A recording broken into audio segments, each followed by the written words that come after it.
Hello there. Welcome back to Jennie Designs with Paper. And guess what time it is? It is time for the 2024 Christmas card series. So get comfy and let's get crafty. To begin my Christmas card series this year, you know I'm starting with the Santa because I am a sucker for a Santa. So I picked up the Ton Peking Santa Layering Stencil set. I'm going to stencil it on some Nina cardstock. I'm going to be using my Positively Perfect Craft Tacky Mat. There we go. Those are all the words. I've got some Simon Says stamp inks. I've got a couple Copic markers, a couple of gel pens, and we're just going to jump on into the card. During Stamptember, I picked up the Craftastic Mat or Craft, whatever it's called, the Tacky Mat, whatever this thing is called. I can never remember all the words. It's a Positively Perfect Craft Tacky Mat. There we go. And I am really enjoying it. It holds the stencils and the paper in place. If your stencil is as big as or larger than your paper, you might still have to tape your stencil down, but it is etched, so it has a grid on it, and it has outlines or etch marks in for A2 cards, portrait and landscape, and a 5x7 inch card. So I think it's a good addition to my craft room. So this stencil set, this is from the Ton. It is new this year. And I saw it on Instagram when my husband and I were headed out to Miami for our cruise. We went on a cruise for our 30th anniversary. It was awesome. That's how come my channel's been kind of quiet. And then on our way home, we were sitting in the USO and it had been released. So I jumped on, I'm sitting in the USO trying to take a nap because we had a long layover. And I purchased this and it got here shortly after I got home. It was super fast shipping. I was really impressed. But if it's a Santa, I'm going to work on it. I'm going to do it. So this is a five stencil set. And it does come with instructions that I have glued or taped to my the packaging card. And you need 6 colors for this. And it tells you right on the instructions what you need. And stencil 1 is the light red part of the Santa suit plus the first layer of color for his face. So I pulled out Schoolhouse Red for my light red, and we are just going to go ahead and ink blend this on there.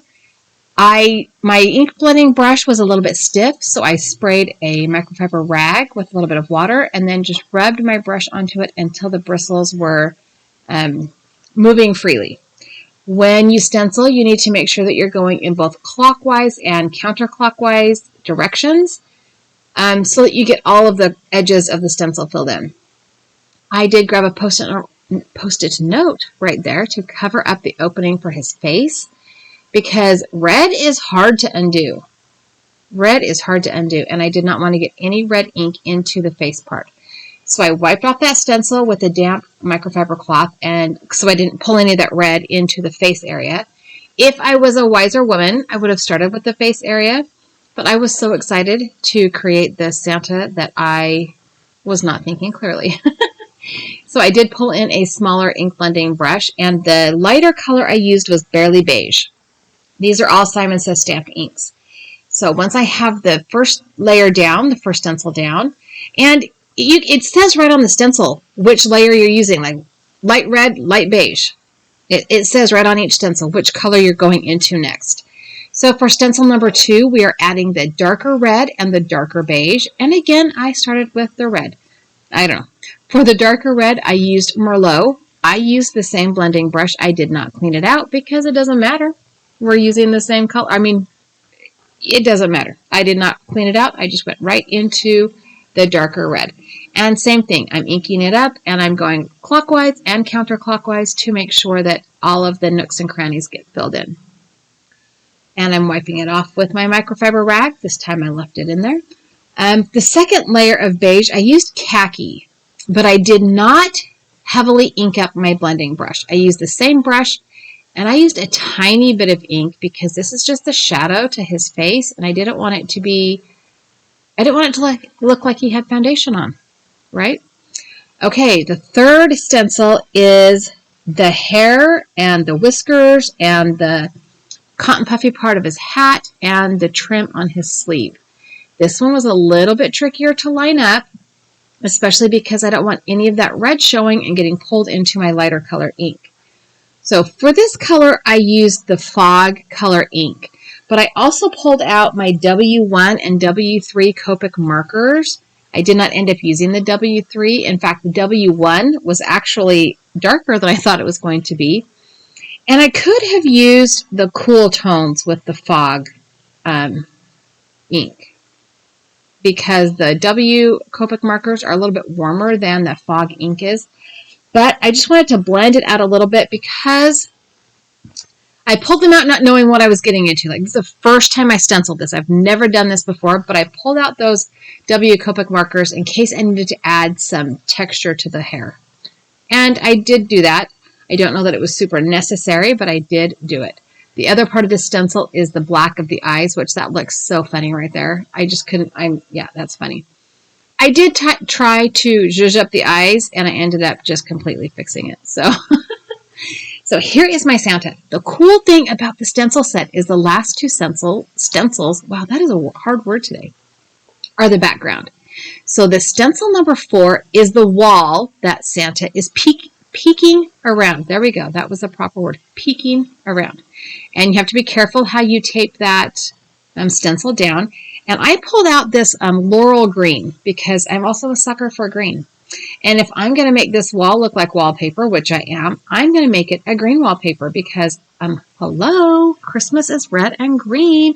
And because I mean, Santa Claus and green, those are the two things that will do me in every time. I love all the things green and I love all the things Santa. This blending brush I did not prep as well. And so it took a while for it to get nice and saturated with the ink. But I kept going. I knew from experience that if I got enough ink on this, in the brush and on the paper, that these inks would blend beautifully. I just had to get that brush nice and wet. And it did take a minute. But eventually, and then the Simon Says stamp inks, they dry back. Like, they look a little blotchy, but then they dry back. So it was perfect. Like right now, it does not look good. It looks a lot better later. It looks a lot better later. Okay, stencil number 5 is the other edge of the background, and I opted to do this as if there's a light shining behind Santa. You could do it nothing at all. You could do it a lighter color of your front foreground wall, but I ended up going with the Lemon Zing yellow ink. I could have chose something lighter. I could have, let's be honest, but I like how it turned out. I did the same thing. I prepped my brush with a little bit of water on a microfiber towel, and I started on the stencil and moved off onto the paper with this, and I wanted that yellow to really be darker around the Santa and then lighten as we got out toward the edge of the paper. And I wasn't super concerned whether or not I went all the way to the edge even, for 2 reasons. The lighter it gets toward the edge, the better it looks. And I'm going to trim this panel down because also with my cards, I like a border. So once we had that all done, look how well that wall blended back out. Okay, so I grabbed a Simon Says stamp. This is an old one. It is Thank You for Everything. And this is like forever ago. I don't even know when this stamp came out, but this is an old one. And I'm using the greenery in this stamp set to create the pattern in the wallpaper. I did put that stencil back on so that I could cover up Santa's mitten and not have the wallpaper design like go in his mitten, because that would be weird. And I'm doing old school here too. I'm not using my Misty. I am just going to use a stamp block. So once I got these 4 stamps laid out, I picked them up with a stamp block, and I'm doing tone on tone color. That's kind of the kind of wallpaper I wanted. You could zhuzh this up. You could use embossing ink and do like a clear embossing powder or a gold embossing powder, or, you know, anything you wanted.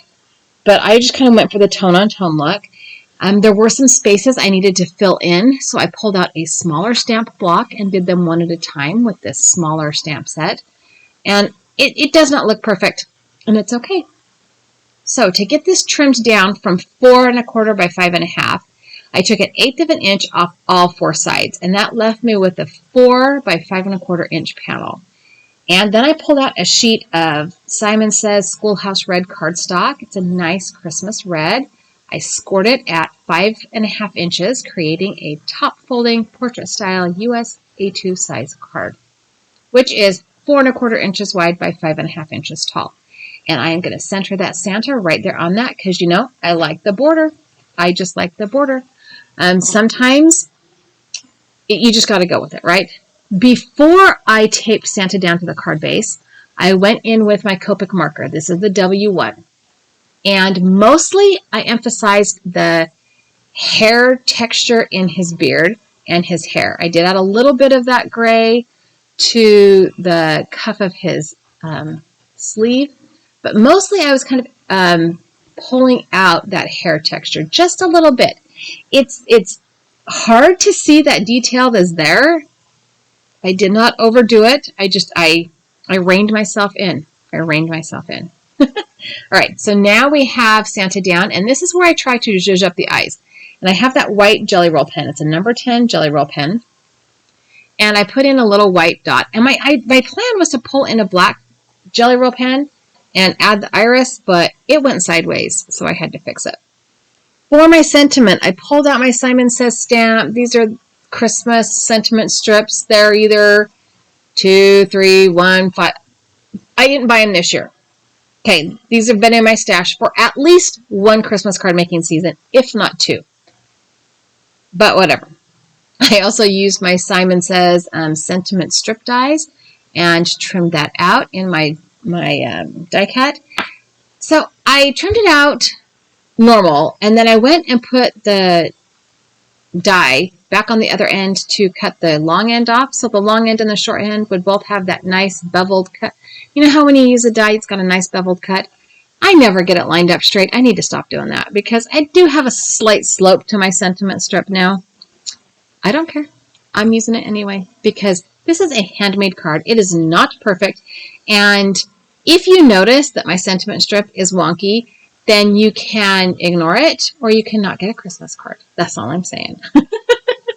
All right, I'm going to glue this sentiment down with some liquid glue, and I'm using my tweezers, and I'm just going to nestle it right here underneath his arm, kind of right up against that wall edge as well. I also pulled out the splash drops. These are also from Simon Says. They're part of the, what's it called? The Rainbow Splash line from Simon Says. And I used the clear ones, and they look a little bit like beads of water, kind of. So here's where I decided that the whites of the eyes look weird, and my gel pen didn't fix it. So I just went back over it with the black gel pen and made it all exactly right again.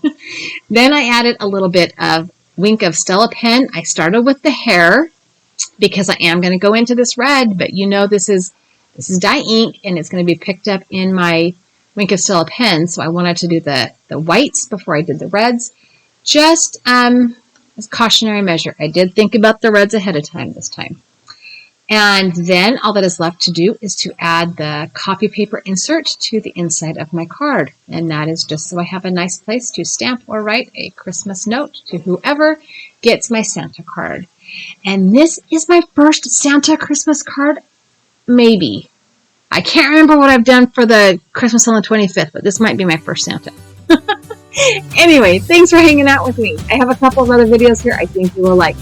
I also have a subscribe button. If you have not subscribed, I would love it if you did. Leave me a comment down below and tell me who your favorite Christmas person object is. Give me a thumbs up if you like the video, and have a great day.